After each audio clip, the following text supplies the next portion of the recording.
Welcome to Chapter 3 of our Ford 302 Boss Mustang build. First parts to assemble in Chapter 3 is the radiator top to the radiator. The top has the horn molded onto the part. Each part was painted in Chapter 1.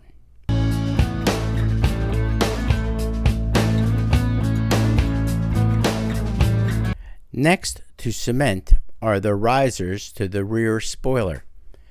Be sure to follow the directions for position, as they need to face a certain way to have the spoiler level when mounted to the rear.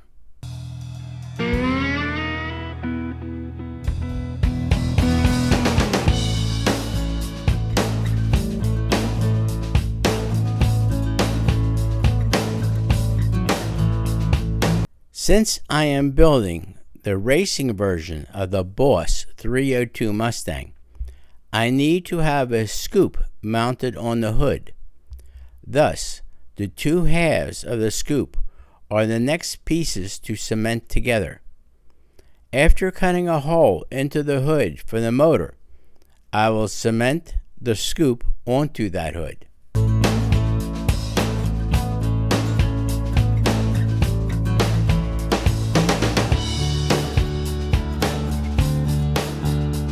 TCP 528 Grabber Yellow is being spray painted on the exterior of many parts, including the body, front and rear panels, rear window louver, and other items. As in many other videos, the technique is to spray at 28 psi using a Vega 2000 airbrush fitted with a 0.3 millimeter or medium tip. I am spraying from a stock bottle fitted with a Badger adapter without dilution.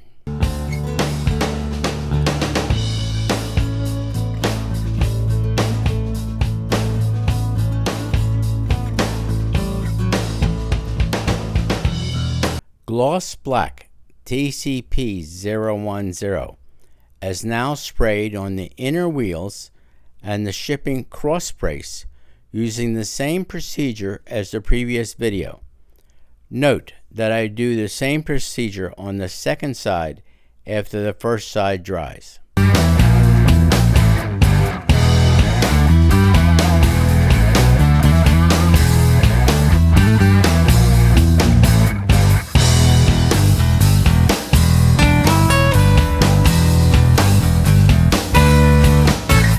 After cutting the hole in the hood for the motor to stick through, I am respraying the hood surface as I scratched the paint while cutting that hole.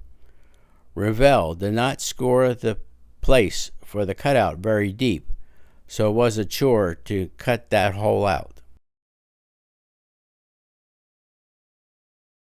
Grabber Yellow is being sprayed on the underside of the hood. I confirmed that the underside of the hood in that era was always painted the same color as the exterior.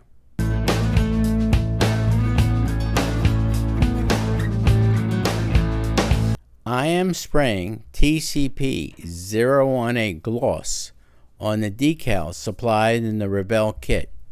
Why do I do this? Older decals tend to break when being applied to a model. As long as they are not yellowed with age, it is possible to strengthen them by spraying a gloss coating on top. To show off some of the other colors supplied in set number TCP 10102, which is due for release in December 2022, we decided to spray TCP 527 Grabber Green on the front and rear spoilers. It is going to be an unusually colorful Mustang when completed.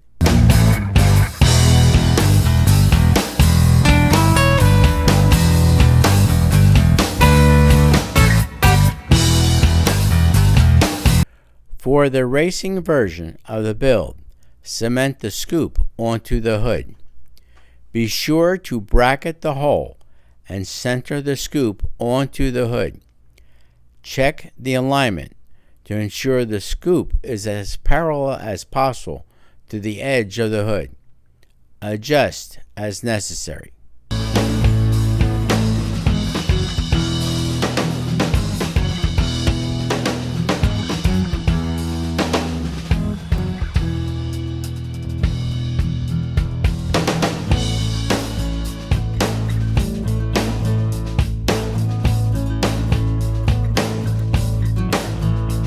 I prepared special masking for the hood so that I can spray paint 3 stripes of TCP 507 Grabber Blue onto the hood. Note there is one large stripe in the center covering the scoop and a portion on both sides, and 2 smaller stripes on each side. 2 very small pieces of masking paper were used for the separation of the stripes.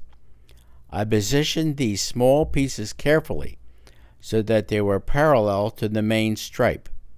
I removed and reset the pieces several times to get it right to my satisfaction. I also masked the underside of the hood to prevent overspray. Now I sprayed the Grabber Blue, using a pointed tweezer if necessary. Pull the masking off the hood. I started with the underside. Note that no Grabber yellow paint was removed from either side.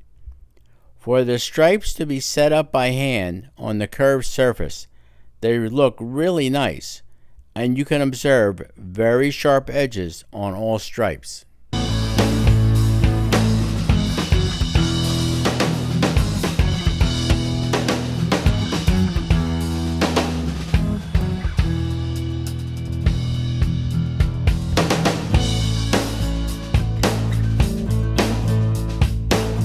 Although not shown in the instructions, I decided to hand paint the posts on the battery in a silver color. Thus, TCP 077 Silver was hand painted on both posts to enhance the appearance.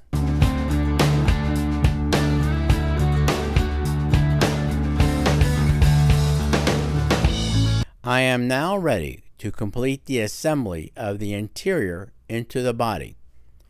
First is to cement the front and rear window glass, which is one piece, into the body. There are 3 pins that hold the glass in place. Put cement on and only near those pins, as you don't want glue on the windows.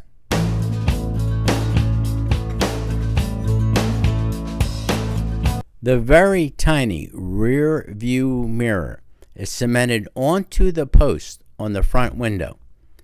It is very difficult to hold it in place for a sufficient amount of time for the glue to set up. The mirror wants to turn on that post, so be very patient.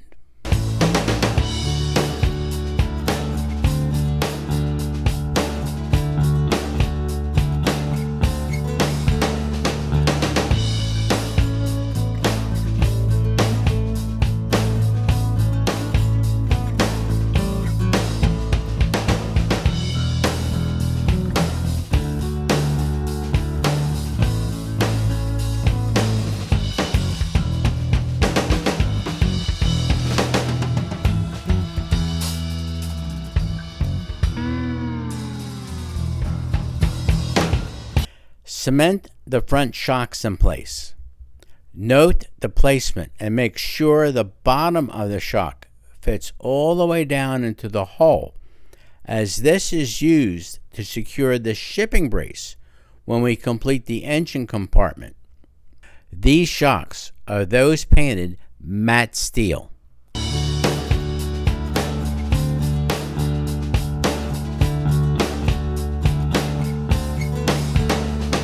Although it might be prudent to test fit the interior into the body, I did not do that, as I didn't want to stretch the body twice, getting the assembly in and out. Then I applied CA cement to the rear pin and the front ledge where the interior will sit on. In this video, you can see that the interior fits perfectly with the dash correctly aligned under the front window.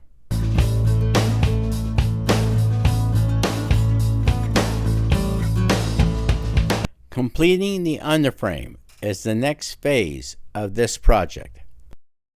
Cement the underframe motor assembly onto the underside of the interior. Note where the attachment points are and apply CA liberally to make sure of a strong bond. You don't want the underframe to flop around or fall out.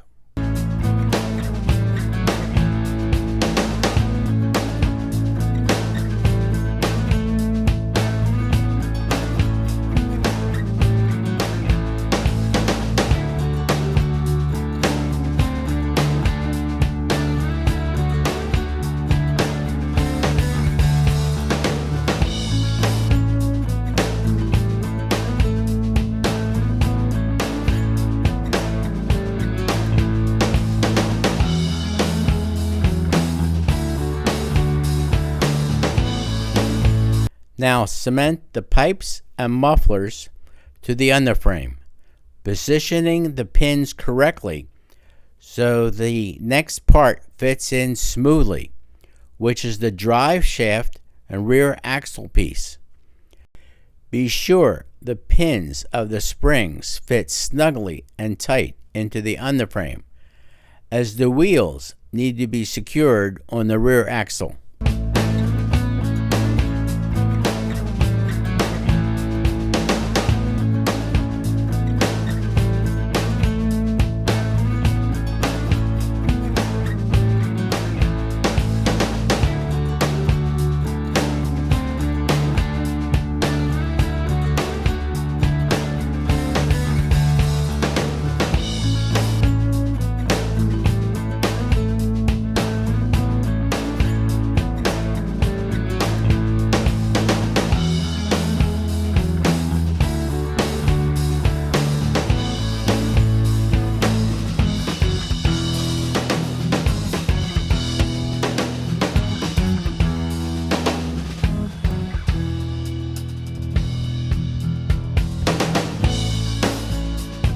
The last parts to cement on the underside of the Mustang is the rear shocks, which are painted metallic iron. I don't know why the front and rear shocks are different colors. If anyone knows why this, please inform us. First off, these are not matte steel. If you have any questions about techniques explored in this video or general questions about this build, please post your questions in the comments section below.